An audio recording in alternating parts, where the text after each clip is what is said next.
பெஞ்சல் புயல் காரணமாக கடலூரில் பாதிக்கப்பட்ட மக்களை பார்வையிடுவதற்காகவும் அங்கு ஆய்வு செய்வதற்காகவும் முதலமைச்சர் சார்பாக களப்பணியாற்ற அமைச்சர் எம்.ஆர்.கே. பன்னீர்செல்வம் மற்றும் சி.வி. கணேசன் நியமிக்கப்பட்டுள்ளனர். இந்த தென்பெண்ணை ஆற்றின் வெள்ளப்பெருக்கால் கடலூர் ஏற்பட்டுள்ள வெள்ள பாதிப்புகளை வீடியோ காலில் முதலமைச்சர் ஆய்வு செய்தார். தற்போது நாம் அதனை அண்மை செய்தியாக பார்த்துக் கொண்டிருக்கின்றோம். மேலும் கூடுதல் விவரம் செய்த நந்தினி வழங்க கேட்கலாம். நந்தினி, கூடுதல் விவரங்கள். தென்பெண்ணை ஆற்றில் தமிழ்நாடு முதலமைச்சர் தென்பெண்ணை ஆறு வெள்ள பாதிப்பு குறித்து அமைச்சர் எம்.ஆர்.கே. பன்னீர்செல்வத்திடம் காணொலி காட்சி வாயிலாக கேட்டறிந்தார்.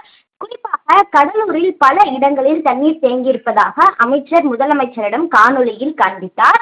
சாத்தனூர் அணையின் நீர்பிடிப்பு பகுதிகளில் அதி கனமழை பெய்ததால் 1,70,000 கன அடி தண்ணீர் சாத்தனூர் அணையிலிருந்து தென்பெண்ணை ஆற்றுக்கு திறக்கப்பட்டுள்ளதன் காரணமாக ஆற்றில் வெள்ளப்பெருக்கு ஏற்பட்டு கடலூர் மாவட்டத்தில் உள்ள குடியிருப்பு பகுதிகளில் நீர் புகுந்திருக்கிறது. தென்பெண்ணை ஆற்றில் 1,70,000 கன அடி நீர் சீறி பாயக்கூடிய நிலையில் கடலூர் மாவட்டத்தில் 100க்கும் மேற்பட்ட நகர கிராம பகுதிகளில் ஒலிபெருக்கின் மூலம் வெள்ள அபாய எச்சரிக்கை என்பது விடுக்கப்பட்டிருக்கிறது.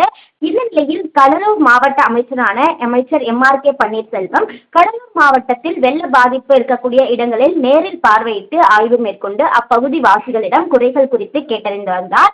அப்போது கடலூர் மாநகராட்சிக்கு உட்பட்ட முத்தையா நகரில் பார்வையிட்டு ஆய்வு செய்து வந்த நிலையில் தமிழ்நாடு முதலமைச்சர் அமைச்சர் எம்.ஆர்.கே. பன்னீர்செல்வத்திற்கு காணொலி காட்சி வாயிலாக வெள்ள பாதிப்பு நிலவரம் குறித்து கேட்டறிந்ததோடு அப்பகுதியின் நிலை என்ன என்பது தொடர்பாகவும் காணொலி காட்சி வாயிலாக தமிழ்நாடு முதலமைச்சர் பார்வையிட்டு ஆய்வு மேற்கொண்டார். அது மட்டுமல்லாமல் அங்கு இருக்கக்கூடிய நடவடிக்கைகள் என்ன, மேற்கொள்ளப்படக்கூடிய நடவடிக்கைகள் என்னென்ன, அதே போன்று அப்பகுதிவாசிகள் பாதிக்கப்படாத வகையில் தண்ணீரை வெளியேற்ற மேற்கொள்ள வேண்டிய நடவடிக்கைகள் என்னென்ன என்பது குறித்தும் தமிழ்நாடு முதலமைச்சர் அறிவுரைகளை வழங்கியிருக்கிறார்.